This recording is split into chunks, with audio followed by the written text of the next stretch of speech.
So I am supposed to be moving. I am supposed to be getting rid of books. What do I have for you today? So I was thinking it wasn't very many books, and it's not a ton, but it's definitely more than I thought I had. I found 3 Jules Verne books. I have, let's see, 20,000 Leagues Under the Sea, Around the World in 80 Days, Journey to the Center of the Earth. Had been talking with my husband about books that we really wanted to read together, and a couple of Jules Verne books were on that list. And the very next day, what do you know? I saw them at the little free library. So clearly I was grabbing those. It was like I conjured them or something. We have already started reading 20,000 Leagues Under the Sea. In this, you're following Professor Aronnax, who's been led to believe that there's this monster in the ocean that is sinking ships. He goes to kill this monster, and instead he ends up essentially a prisoner. We are thoroughly enjoying this and making good progress. Around the World in 80 Days, apparently they go around the world in 80 days, starting in London. I really don't know anything about this. This is the one that I am the least excited about. I'm sure it will still be wonderful, but it's just, for whatever reason, I'm more excited about the other 2, but I simply had to grab this one because, you know, it was a set of 3.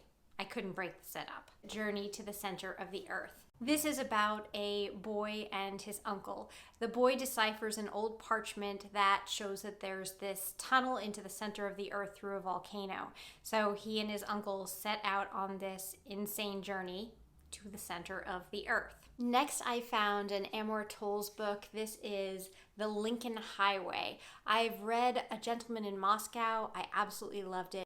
Couldn't pass this one up. This is a story of Emmett, who is an 18-year-old who has just been serving some time at a work farm for involuntary manslaughter. He gets released, his mother is gone, and his father is dead. He does have a little brother. They decide that they are going to leave Nebraska, go to California, and start their life anew.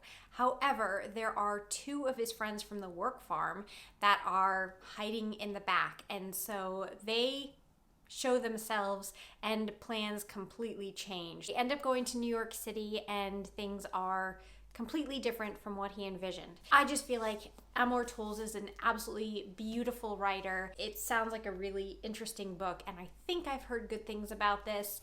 Not entirely sure, but like I said, I really like the author, so I'm gonna go for it. This next book, I have heard very different things from different booktubers about whether they have liked the book or absolutely hated it. It's been pretty popular. It is Normal People by Sally Rooney, a nice hardcover edition. It's following these 2 people who are in high school, then they go off to college, and it looks at the subtleties of class, the electricity of first love, and the complex entanglements of family and friendship. So, like I said, I've heard really mixed things. We'll see if I like it. I recently read My Life in France. I did a review on it. I absolutely loved it.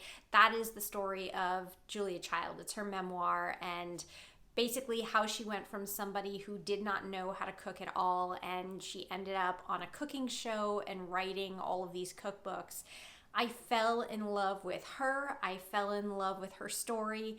And after reading that, I knew I had to have her cookbooks. So I got these 2.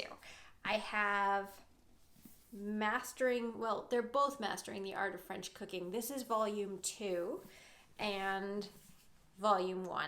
Can't tell you how excited I am about them. I've already gone out to the store and I've bought some apple brandy because this weekend I am going to make one of her apple pies. Next up, I found a memoir, and please forgive me because I do not speak Spanish. The title is The Prince of Los Cubanos, and it's by Richard Blanco. This is a lyrical memoir. It is about growing up in a family of Cuban exiles in Miami during the 70s and 80s. Blanco was the first Latino inaugural poet of the United States, and it is the memoir of coming to understand his place in America, and also grappling with his burgeoning cultural, artistic, and sexual identities. It does have some damage on the cover, but the thing is, as with all of my books, I'm reading it and putting it back in the library, so as long as I get to read the book, I don't really care about the condition. Next is The Good Life Left Undone by Adriana Trigiani. This looks like it is a historical fiction piece about World War II, and it is also multi-generational, so you're looking at a grandmother and her granddaughters. I believe her daughter also features in the story, and their lives end up weaving together. We'll see what happens. Not exactly sure, but isn't that cover pretty? I just love those colors. And finally, we have Anyone by Charles Sewell.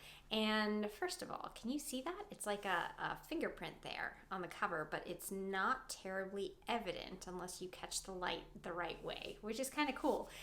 And the reason that I got this book was because I was doing that perfect book tag, and I decided, well, it would be kind of fun if I went down to a little free library and I just kind of looked at the books and saw if anything fit my ideal of a perfect book. And look at this. Guys, it flops. I've never heard of this book. I've never heard of the author. And it's quite possible that this was wildly popular and I'm just behind the times, because that happens. This is a science fiction story about a scientist in Michigan who is trying to figure out a cure for Alzheimer's, and she accidentally figures out how to switch your consciousness into someone else's body. And it becomes a thing. This company starts to market it, and you can begin to rent people's bodies for whatever you would like to engage in, which one can imagine might not be the nicest thing ever.